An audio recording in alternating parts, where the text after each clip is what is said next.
Assalamualaikum warahmatullahi wabarakatuh. Bismillahirrahmanirrahim. Alhamdulillahilladzi ja'alal quluba mustaudi'an lil asrari wa muhittan lil anwari wa muhbitan lil imani wal yaqin. Nahmaduhu wa nasta'inuhu wa nastahdihi wa natubu ilaih. Wa nashhadu an la ilaha illallah wahdahu la syarikalah wa asyhadu anna sayyidana Muhammadan abduhu wa rasuluh alladzi kana qalbuhu anqal qulub wa asfan nufus wa aqrabuha ila Allah subhanahu wa ta'ala wa ala alihi wa ashabihi wa man sara ala nahjihi ila yaumiddin. Hadirin sekalian, Bapak Ibu, para rekan sekalian jamaah salat tarawih Masjid Raya Cinere yang insya Allah selalu dalam lindungan Allah, selalu dalam keberkahan, selalu dalam rahmatnya Allah subhanahu wa ta'ala. Alhamdulillah, pada malam hari ini kita telah berada di malam ke-24 di bulan suci Ramadan. Bulan yang tentu kita tahu penuh dengan kebaikan, bulan yang setiap amal kebaikan kita dilipat gandakan oleh Allah subhanahu wa ta'ala. Bulan yang Allah subhanahu wa ta'ala siapkan untuk hamba-hambanya mendapatkan cahayanya Allah subhanahu wa ta'ala. Hadirin sekalian, tentu kita harus mengetahui bahwa bulan suci Ramadan ini bulan yang penuh ibadah. Dan di dalam bulan ini Allah subhanahu wa ta'ala selalu memperhatikan gerak-gerik dan tingkah laku hamba-hambanya.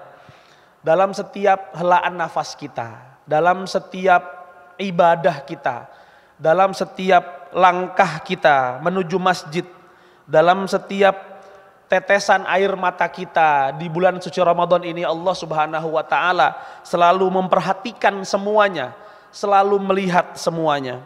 Ini sesuai dengan sabda Nabi Muhammad sallallahu alaihi wasallam dalam hadis qudsinya ketika Allah berfirman, kullu amali ibni adam lahu illas siyam fa innahu li wa ana ujzi bihi. Semua amal daripada anak cucu Adam itu hakikatnya milik mereka secara pribadi kecuali puasa. Puasa itu adalah kepunyaanku dan akulah yang akan memberikan ganjaran kepada orang-orang yang berpuasa tersebut. Ibadah puasa adalah kepunyaan Allah subhanahu wa ta'ala. Maka Allah subhanahu wa ta'ala memperhatikan hamba-hambanya yang berpuasa dan memberikan ganjaran kepada mereka sesuai dengan apa yang Allah kehendaki. Saudara-saudara sekalian yang dirahmati oleh Allah subhanahu wa ta'ala, sebagaimana Allah subhanahu wa ta'ala memandang setiap perbuatan, memandang setiap apa yang kita lakukan di bulan suci Ramadan dari hal-hal yang sifatnya lahiriah, begitupun Allah subhanahu wa ta'ala memandang dari apa yang kemudian ada di dalam batiniah kita. Allah subhanahu wa ta'ala memandang ketika kita sholat, ketika kita melakukan tilawah, ketika kita melakukan sholat malam, ketika kita melakukan sedekah. Tapi pada sisi lain Allah subhanahu wa ta'ala juga memandang kepada batiniah kita, dan itu adalah sesuatu yang paling utama. Rasulullah SAW bersabda yang sesuai dengan konteks ini, bahwa Allah subhanahu wa ta'ala tidak melihat kepada apa yang kemudian kita pakai, tidak juga melihat dari jasad kita, tapi Allah melihat kepada hati kita. Innallaha la yanzuru ila suwarikum wala ila ajsamikum walakinallaha yanzuru ila qulubikum wa amalikum. Allah subhanahu wa ta'ala tidak melihat apa yang kita pakai, apa yang kita kemudian sertakan di dalam badan kita saja, tapi Allah subhanahu wa ta'ala lebih melihat kepada hati-hati seorang hamba. Karena hati adalah tempat bersemayamnya keimanan, tempat bersemayamnya keikhlasan, tempat bersemayamnya ketakwaan. Jika kemudian hati kita bersih, maka seluruh amal kita akan bercahaya. Namun ketika hati kita kotor, maka sebaik apapun amal ibadah yang kita lakukan tidak akan bernilai di sisi Allah Subhanahu wa taala. Ini sesuai tentu dengan sabda Nabi Muhammad sallallahu alaihi wasallam. Sekali lagi sabda Nabi Muhammad, "Inna fil jasadi mudghah. Idza saluhat saluhal jasadu kulluh wa idza fasadat fasadal jasadu kulluh ala wahyal qalbu." Ada satu gumpal daging di dalam tubuh manusia. Kalau kemudian daging itu baik, maka seluruh amal perbuatannya baik. Tapi ketika kemudian segumpal daging itu buruk, maka semua apa yang dilakukan oleh jasad itu buruk. Kemudian Rasulullah SAW melanjutkan, ala wahyal qalbu, itulah yang kita kenal dengan hati. Ma'asyiral muslimin rahimakumullah, membersihkan hati ini atau yang kita kenal dengan tazkiyatun nufus, itu memang adalah bagian daripada visi besar Nabi Muhammad sallallahu alaihi wasallam. Sebagaimana Allah Subhanahu wa taala sampaikan dalam firman-Nya, Bismillahirrahmanirrahim, huwallazi ba'atsa fil ummiyina rasulan minhum yatslu alaihim ayatihi wa yuzakkihim wa yu'allimuhumul kitab. Salah satu daripada visi kenabian, yaitu bagaimana kemudian Rasul mengajarkan manusia untuk dapat mensucikan dirinya. Mensucikan diri diartikan di sini adalah mensucikan hati, karena kemudian tempat segala macam perbuatan letaknya ada di hati. Dan salah satu anugerah terbesar bagi Allah, salah satu anugerah terbesar yang Allah berikan kepada kita semua, yaitu ketika Allah Subhanahu wa taala memandang kita dengan rahmatnya Allah Subhanahu wa taala. Namun seringkali Allah Subhanahu wa taala ketika melihat kita, pandangannya terhijab. Pandangannya terhijab karena hati kita terlalu kotor. Hati kita terlalu diisi dengan penyakit-penyakit hati yang membuat Allah Subhanahu wa taala berpaling dari kita. Penyakit hati banyak sekali, atau dalam bahasa Arab disebut amradul qulub, yaitu segala sesuatu yang mengotori, merusak kebersihan jiwa, menjauhkan kita dari Allah Subhanahu wa taala. Penyakit hati ini memang tidak terlihat secara fisik, tetapi dampaknya bisa begitu berbahaya dibandingkan dari penyakit-penyakit jasmani. Kelak ketika nanti kita berhadapan dengan Allah Subhanahu wa taala, tidak ada gunanya jabatan kita, tidak ada gunanya amal ibadah kita, tidak ada gunanya apapun yang kita miliki di dunia kalau kemudian kita menghadap Allah dengan hati yang sombong, dengan hati yang dengki, dengan hati yang kemudian dipenuhi dengan ujub, dipenuhi dengan kesombongan. Penyakit hati ini lebih berbahaya daripada penyakit-penyakit jasmani. Kalau penyakit jasmani, misalkan kita anggap kanker, ketika sudah meninggal dunia, maka kanker ini selesai. Orang yang sudah meninggal dunia tidak perlu lagi di kemoterapi, tidak perlu lagi mengkonsumsi obat-obatan. Itu kalau penyakitnya penyakit jasmani. Tapi kalau penyakitnya adalah penyakit hati, maka kematian adalah awal dari sakit yang sesungguhnya. Karena kelak di sisi Allah Subhanahu wa taala ia akan ditanyakan tentang apa yang sudah dilakukannya dan bagaimana kondisi-kondisi hatinya. Wal'iyadzubillah. Semoga Allah Subhanahu wa taala mewafatkan kita dalam kondisi hati kita yang bersih, hati kita yang jauh dari sifat iri, dengki, ujub dan hal-hal yang terkait dengan dunia. Hadirin sekalian rahimakumullah, jika dulu kemudian penyakit hati ini muncul dalam interaksi sosial kita, seperti biasa dalam keseharian kita bertetangga, kita bertemu dengan orang-orang di kantor kita, di masjid dan lain sebagainya. Namun sepertinya pada era ini, era di mana kemudian kita masuk ke dalam era digital, dan era digital ini justru malah memperluas daripada medan ujian hati kita. Media sosial memang seharusnya menjadi tempat kita untuk bersilaturahmi, tempat kita untuk kemudian berbagi manfaat. Justru disinilah yang kemudian menjadi lahan subur kita, lahan subur bagi penyakit hati kita. Betapa banyak dari kita yang kemudian tanpa sadar terjebak dalam pamer, dalam ria ketika kita melakukan amal ibadah, sholat, puasa, tarawih, sedekah, baca Quran misalkan. Seberapa banyak dari kita yang kemudian terjebak dalam penyakit hati ria dalam dunia media sosial. Hal tersebut bukan semata-mata untuk berbagi motivasi, tapi ada sedetik saja, ada sedikit saja dari bagaimana kemudian kita berharap pujian daripada makhluk Allah Subhanahu wa taala. Hadirin sekalian, dan tentu dunia digital ini penuh dengan fitnah, penuh dengan suuzon, penuh dengan prasangka buruk. Kita dengan mudah misalkan menghakimi seseorang yang tidak kita ketahui latar belakangnya, kita tidak ketahui asal usulnya, tidak kenal dia, tapi kemudian karena ada sebuah video, ada sebuah tangkapan layar tertentu misalkan, yang sebenarnya kita tidak mengetahui konteks sebenarnya, maka kemudian kita hakimi dia. Kita kemudian lakukan hal-hal yang merusak citra dia, dan ini tentu merusak daripada hati kita sendiri.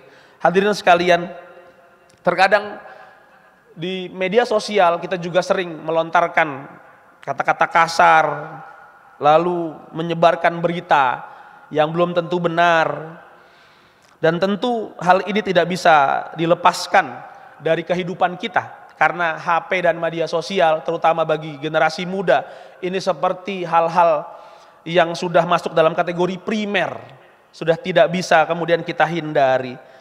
Dan inilah menjadi sebuah medan perang sesungguhnya dari bagaimana kita menjaga hati kita, bukan kemudian bermuamalah dalam dunia sebenarnya, dunia nyata, tapi bagaimana kita bermuamalah di dalam dunia maya kita. Hadirin sekalian rahimakumullah, tentu kita sadari bahwa kehidupan ini adalah kehidupan yang singkat. Manusia mungkin ditakdirkan oleh Allah Subhanahu wa taala punya umur saat ini mungkin 60-an, 70-an. Kalau sudah 80 berarti sudah mendapatkan bonus yang banyak. Dan tentu pada akhirnya seperti yang saya sampaikan, bahwa harta, bahwa jabatan, bahwa apa yang kita punya di dunia, popularitas, itu tidak dapat menyelamatkan kita kelak di hadapan Allah Subhanahu wa taala. Yang dapat menyelamatkan kita adalah qalbun salim, sebagaimana Allah Subhanahu wa taala berfirman ketika menggambarkan tentang hari kiamat, yauma la yanfa'u malun wala banun illa man atallaha biqalbin salim. Pada hari kiamat, hari yang luar biasa, hari pembalasan, hari yang kemudian tidak ada gunanya sama sekali harta, tidak ada gunanya sama sekali anak-anak kalian, kecuali orang-orang yang datang kepada Allah dengan qalbun salim, dengan hati yang bersih, dengan hati yang penuh keikhlasan, dengan hati yang jauh daripada sifat ria, sifat hasad, sifat sombong, dan kebencian. Sebaliknya, hati yang mati adalah hati yang kemudian dipenuhi dengan hal-hal tersebut. Hadirin sekalian rahimakumullah, tentu kita ingin hati kita bersih. Para ulama kemudian mengajarkan kita bagaimana kemudian kita bisa membersihkan hati kita. Meskipun penyakit hati itu sama seperti penyakit jasmani, terlalu banyak obatnya. Obatnya adalah tergantung dari penyakitnya. Hanya saja beberapa hal yang mungkin bisa kami sampaikan, apa yang kemudian diajarkan oleh guru-guru kami. Salah satunya bagaimana kemudian kita bisa menjaga hati kita agar terhindar daripada penyakit hati adalah kita harus menguatkan daripada zikir kita kepada Allah Subhanahu wa taala. Semua muslim itu diharapkan memiliki wirid, baik wirid yang berupa zikir, baik wirid yang berupa amalan-amalan yang beliau dawamkan setiap harinya. Dan dalam kita menjaga hati kita, maka para ulama kemudian meminta kita untuk bisa menguatkan zikir kita, mendawamkan zikir. Kita harus punya zikir pamungkas yang kemudian kita dawamkan setiap hari. Para ulama kemudian memiliki tiga zikir utama yang setidaknya kalau dalam thariqah yang ada misalkan di Indonesia bahkan di dunia, ada 3 wirid utama dari yang diajarkan oleh para ulama. Yang pertama adalah kalimat tahlil, la ilaha illallah. Kalimat tahlil ini adalah fungsinya untuk dapat menguatkan ketauhidan kita kepada Allah Subhanahu wa taala. Dengan kemudian kita bertauhid, maka mudah-mudahan hati kita terhindar dari sifat-sifat yang buruk. Yang kedua setelah tahlil yaitu sholawat kepada Nabi Muhammad sallallahu alaihi wasallam. Tahlil lalu sholawat. Sholawat melembutkan hati, menjadikan hati kita cinta kepada Nabi Muhammad sallallahu alaihi wasallam. Dengan hati yang dipenuhi oleh cinta kepada Nabi Muhammad, semoga hati kita ini terhindar dari sifat-sifat yang buruk. Yang ketiga adalah istighfar. Ini adalah amalan-amalan para ulama, amalan-amalan utama yang dimiliki oleh para ulama setiap harinya. Istighfar kepada Allah Subhanahu wa taala. Dan ini salah satu hal yang begitu penting, karena dalam istighfar setidaknya ada pengakuan di dalam diri kita bahwa kita ini adalah makhluk yang penuh kekurangan, dan tidak ada orang yang kemudian sombong jika kemudian dia mengakui selalu setiap amalan dia kelemahan di sisi Allah Subhanahu wa taala. Itu yang pertama, kuatkan zikir, agar kemudian ketika kita punya amalan zikir, maka hati kita selalu berta'alluq kepada Allah, bukan hanya setiap sholat, tapi setiap menit, setiap detik hati kita punya ta'alluq kepada Allah Subhanahu wa taala karena kita punya zikir yang didawamkan. Hadirin sekalian, lalu yang berkenaan dengan digital, media sosial, maka pentinglah kita untuk bukan hanya puasa secara zahir saja. Puasa yang kemudian kita artikan makan dan minum dari waktu fajar sampai terbenamnya matahari. Tapi kita juga harus ada puasa digital, wabil khusus kepada rekan-rekan muda yang mungkin tidak bisa lepas dari HP, dari gadget. Maka kemudian kita harus puasa digital. Kita harus memiliki waktu untuk bisa membuka HP kita, agar kemudian tidak banyak asupan-asupan buruk yang mungkin kita dapatkan ketika kita melakukan scrolling di media sosial. Rasulullah Shallallahu Alaihi Wasallam bersabda, "Man kana yu'minu billahi wal yaumil akhir, falyakul khairan aw liyasmut." Barang siapa yang beriman kepada Allah Subhanahu wa taala dan hari akhir, maka hendaklah dia berkata baik, atau salah satu hal lain yaitu dia diam. Maka ketika kita berpuasa digital, mudah-mudahan hati kita bisa juga meminimalisir daripada keburukan-keburukan yang mungkin muncul dari ketika kita melakukan scrolling di media sosial. Hadirin sekalian, selanjutnya ada hal lain yang ulama sampaikan, yaitu sedekah dan amal rahasia. Nah, ini kemudian agar hati kita terhindar dari sifat riya, dari sifat sombong, haruslah kita kemudian beramal dengan amal rahasia. Maka dalam Al-Quran Allah Subhanahu wa taala berfirman, alladzina yunfiquna amwalahum bil laili wan nahari sirran wa alaniyah. Jadi ada 4 hal, ada 4 metode, 4 bagian di mana kemudian kita bisa berinfak atau bersedekah, yaitu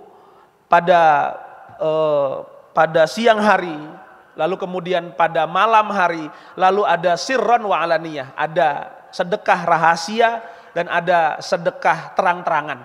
Mungkin kita merasa sedekah terang-terangan di hadapan manusia itu kemudian kadang-kadang menjadikan hati kita ingin dipuji oleh sekitar kita. Mungkin ketika di masjid kita punya uang, kita sedekahkan itu, tapi banyak orang melihat seakan-akan itu adalah amal kita, yang kemudian amal kita itu nanti bisa menjadi sesuatu yang menjadikan kita sombong. Tapi ketika amal zohir amal terang-terangan kita sandingkan dengan amal rahasia, itu akan menetralisir semuanya. Oke, kalau di masjid ini saya bersedekah 100.000 dilihat oleh orang sebagai motivasi dari kebaikan, tapi di luar masjid ketika tidak ada orang lain, yang ada cuma saya dan Allah Subhanahu wa taala, maka saya sedekahnya 200.000. Mungkin kalau di sini terlihat baca Quran, nampak agar termotivasi orang-orang 1 juz, 2 juz yang di depan orang. Mungkin ketika di depan orang hati kita terbersit sombongnya. Tapi jangan lupa ketika nanti pulang ke rumah dalam sendirian di kamar, maka balaslah dari amal zohir itu dengan amal yang sir, amal yang rahasia, agar kemudian ada netralisir di sana. Begitupun amal-amal yang lain yang kemudian bisa dilakukan secara sir, secara rahasia atau secara terang-terangan. Ketika dua amal ini kemudian kita gabungkan, maka yang pertama bisa menjadi motivasi untuk orang lain, tapi hati kita tetap merasa bahwa semua yang kita lakukan adalah punya Allah Subhanahu wa taala ketika kita melakukan amal-amal sir. Hadirin sekalian rahimakumullah, selanjutnya yang terakhir adalah husnudzon kepada Allah dan kepada makhluk-makhluknya Allah Subhanahu wa taala. Jangan pernah kita suudzon sama orang lain, karena bagaimanapun apa yang sekarang kita lakukan dari amal perbuatan kebaikan dan lain sebagainya itu belum tentu menyelamatkan kita di sisi Allah Subhanahu wa taala. Mungkin kita tidak lebih baik dari anjing. Ketika nanti kelak di akhirat anjing tidak masuk ke dalam nerakanya Allah Subhanahu wa taala. Tapi kita manusia ketika nanti kelak di akhirat malah masuk ke dalam nerakanya Allah Subhanahu wa taala karena amal perbuatan kita yang buruk, berarti kita pada saat itu lebih buruk dari anjing. Ini bukan saya ingin membandingkan dengan anjing, tapi kemudian tidak ada rasa sombong di hadapan makhluk.